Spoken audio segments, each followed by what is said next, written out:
Jay, the only question I have today was one I can't believe we didn't ask about on media day.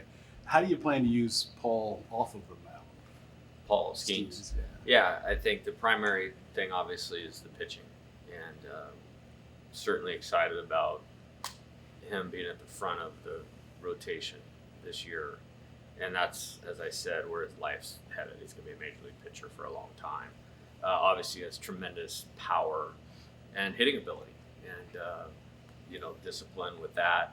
I think it's probably finding a balance, early on, and then also fitting that into the construct of the team and using everybody's skills. But great faith in his ability to drive the baseball and take quality at bats, and so he'll definitely hit. But figuring how that works in what's best for him and what's best for the team probably will take some sorting out, and we've been able to do a good job the last couple of weeks of kind of moving towards that. He took some good at bats on Monday in our scrimmage, and the plan will be Sunday he'll probably hit in the scrimmage on Sunday. Just recovery being the issue? I think just being diligent about what's best for him, and we're going to want elite pitchers that want to choose LSU for a long time because we treat them right and take care of their bodies and have their interest in mind, and it's a good example of that. Where are y'all at in this phase of practice? What are the goals? What are you hoping to see? I think we identified a pathway or process to winning with this team, and then really try to play to that blueprint and get them exposed to the things we're doing well along the way to that blueprint and things we need to do better, and to just continually reemphasize those in how we train. And I think the clarity of that for this team seems to be really good,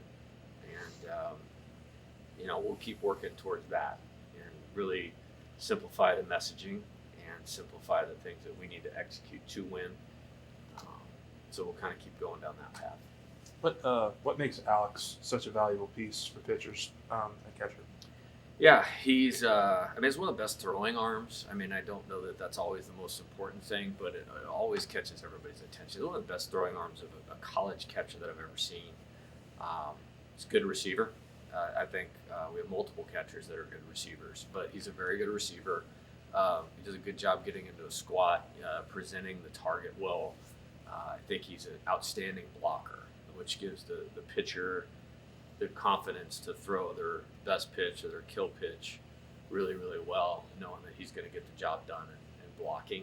And then I think probably the thing that I've appreciated the most is he's really taken that catching group kind of under his wing and is really helping those guys develop. I watched their individual defense session yesterday because the rain, we were in the cages, and it's almost like Coach Jordan's doing a great job with those guys, but they got another catching coach in Alex, and that's awesome. What about the outfield? How's that shaping up? Left and right field, are those kind of up for grabs positions, or fluid like second base? Yeah, it's still up for grabs. And again, I'm not trying to be coy with it, but I would be disrespectful to the process of building our team the right way if I was to say, hey, this guy's the starter. I think the names are the names. You guys all know and talk about them. I mean, as I mentioned, Dalton's going to play center. But then it's like you're looking at Braden Joubert hit 18 home runs, so he can provide some value to the team offensively. He's in a lot better shape, so he's improved defensively. He's made some nice diving plays, actually in the outfield twice in preseason scrimmages. Josh Pearson was one of the better freshmen in the SEC last year. Like if you look across the SEC, not very many freshman position players were playing last year. I think we only came across 7, and we played 12 of the 13 teams, and that's for the whole season. So you like his experience. I really trust his ability to take good at bats. He's a better runner than you think, which he's improved defensively there. Paxton Kling has all the ability in the world and can really impact the game on offense and defense. He's going to be in that mix as well. And it's really not limited to that. I mean, if Gavin Dugas were to get healthy, he could figure into that. I feel like I'm still leaving somebody out. Stevenson?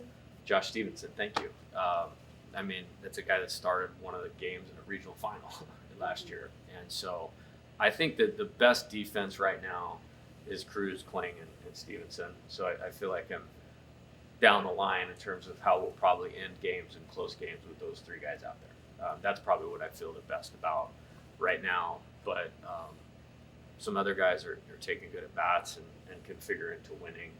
And so it is a little bit, I guess you would say, like that second base thing. I think maybe we have a few more proven commodities, in the outfield. And so we feel good about where that's at. And they're all going to play. Like, this isn't like you're going to see the same three dudes roll out there game after game, because I think they all can contribute. How tough is it going to be to sort of manage all those pieces then, not just in the outfield, but also like at second base? It's awesome. It's like some days you're like going like, this is all we got. And then you write somebody's name in there and you just hope they can do it. That's not the case this year. And been on that side of things before. And there was even times last year with certain positions, it was like, this is what we got to do. And don't feel that way at all. So you'll never hear me complain about having too many options. I think managing it is just communication. Every player knows what my or the coaching staff's expectations are of them to execute and to be prepared. And so you give them a blueprint, help them do that really, really well. And then, guys will find spots where they can be slotted to make a valuable contribution to the team.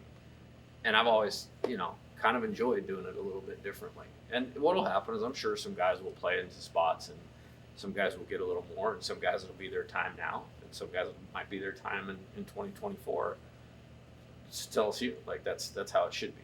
And so excited about putting it all together. I can tell you I spend a lot of time, writing out different scenarios, and we're not even at the point where you won't see one team this weekend look like a starting lineup, and that's good.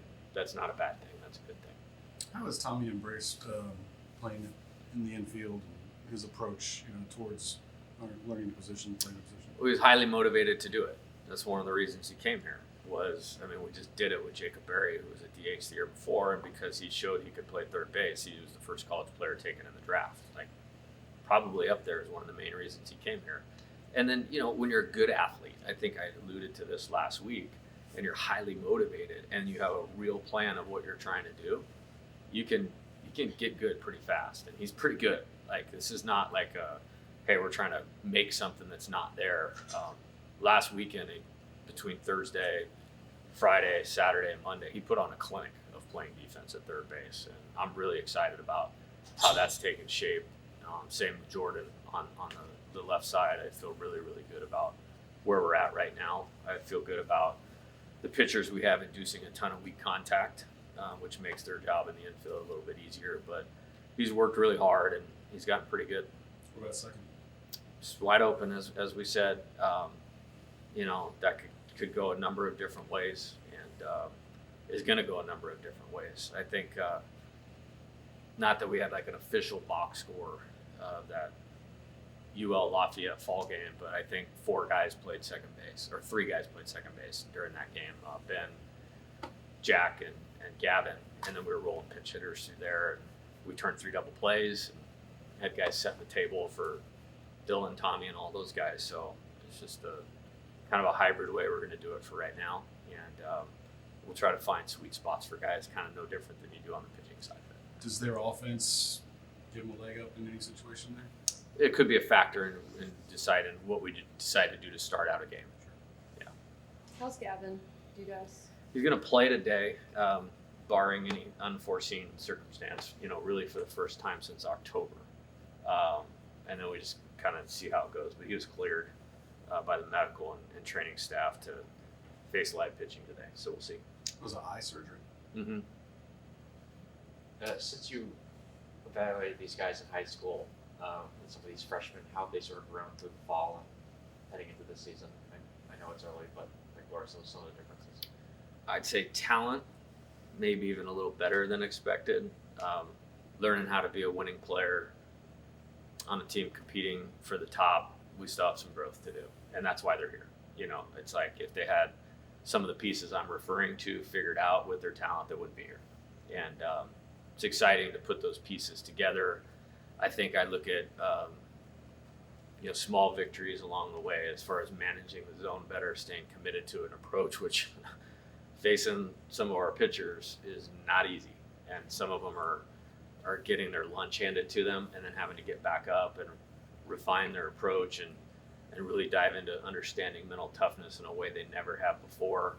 But very coachable and very talented. I think it's exciting to think about some of those guys on a team of this caliber making a significant contribution and being the foundation of 2024 and 2025. I feel great about that. They got work to do to help us be a championship caliber team though right now. We're talking to three of your pitchers today. Bryce Collins, of course, came with you from Arizona. How have you seen him grow and develop over these years, and what do you expect out of him this year? Yeah, it's been amazing. I saw him pitch as a 15-year-old at Newberry Park High School, and I saw him throw one breaking ball and one fastball, and I looked around to make sure John Savage from UCLA was nowhere around, and made him a priority to get him to Arizona. I thought he was the best pitcher in Southern California when he was a senior. Fortunate to get him through the draft. I think he started at like the first 3 or 4 weeks at Arizona, and I closed in one game and against a good team, and he 9 up, 9 down, and really thought he was on a great track. Unfortunately, got hurt, and then really you find out a lot about a person when they go through adversity. And he handled that really, really well, and then had a hiccup in the rehab with another injury. And at the end of 21, though, he started throwing bullpens again and throwing to live hitters. And I had obviously had no idea this was coming down the pipe. Really believed okay, this guy's going to round into form in 22 and be one of our key pitchers at Arizona. So when he went in the transfer portal, that was the last image in my head was yeah, we need this here. And then I thought he did a phenomenal job last year after not pitching in a game for 2 years. It was a very good stat line. And then the pitcher today, there's no comparison to the pitcher 10 months ago to the pitcher today. He's a weapon and will be used in high leverage spots against the best teams that we play, and he'll be really effective because of his growth. Since Wes got here, just what way have you seen this pitching staff change most this offseason? Is there any one area that sticks out, and just how they've approached this offseason with the staff as a whole? Is there anything that comes to mind? Yeah, I think the attention to detail and everything is at a heightened level because you have the best pitching coach in the world. I think that it's a perfect storm with A, added talent, B, talent that now has a new resource or new pathway to reach their potential. And the most important thing is buy-in. You have to have buy-in to get anything done in coaching. And obviously with his track record and credibility, you get that immediate buy-in.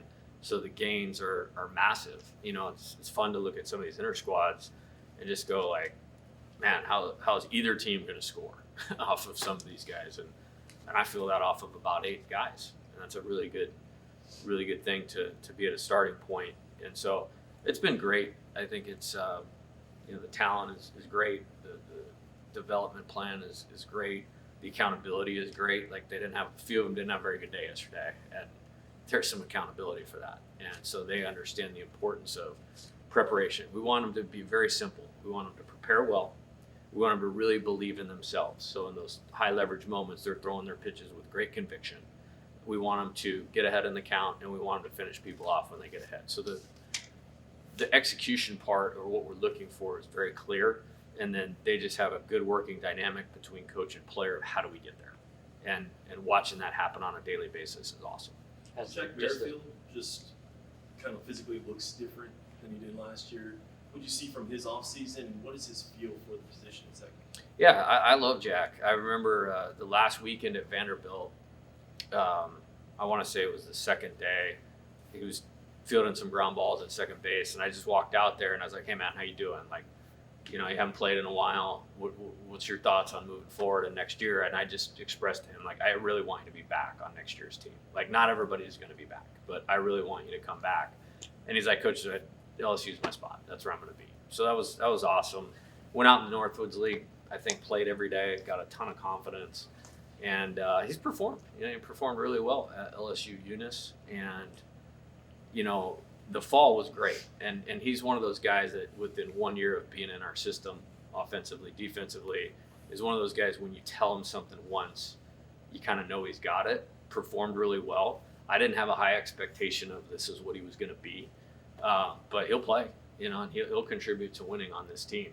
And it's why I'm not really willing to commit like this is the second baseman because of stuff like that. It wouldn't be not only fair, but wouldn't be in our best interest to leave a guy out that like Jack that can help you win, or like Ben DePolt that can help you win, or a guy that's talented like Gavin Guidry. That makes no sense. And so they're all kind of buying in, embracing it, working really hard before practice. I think they know the potential aptitude of our pitching staff and really want to support it defensively. We're on their case all the time about the quality of the at-bats, and I think he really fits into that well. Do you think you have an established third starter or just options right now? Again, it's like there's no point in doing that right now because it might look different, from game to game. I think if you look at kind of what we're doing this weekend, you can kind of picture maybe the grouping that fits into that. But man, we played Monday. If you were here Monday, you saw some really high level baseball on the mound, in the field, and at the plate. And it was Chase Shores and Christian Little getting after it. And if you have either of those guys running out on the weekend last year, I feel pretty good about that. From game 1 to game 3. So that's just 2 of 6 or 7 guys that we think can do it. You'll talk to a few of them today. Every guy you'll talk to today easily could start, on a high level team. And so I don't think we're there yet. You may see some different things than what we did last year. Like we really had to one guy to the next, the next to the next. You may see one guy to another, and that's the game kind of thing this year to keep all their pitch counts up so they're interchangeable, in terms of starting and relieving. And, we'll see how that goes. How was Christian health-wise? Great. He had a small injury that he had to overcome in the fall, so we didn't really see who he was in the fall. Like, I knew that because, we just saw him at the end of the season the year before. But credit to him. I think he went home for 3 days for Christmas and stayed here the rest of the time and got himself in really good shape, rebooted the arm. He was humming it up there pretty good and throwing 4 pitches for strikes on Monday.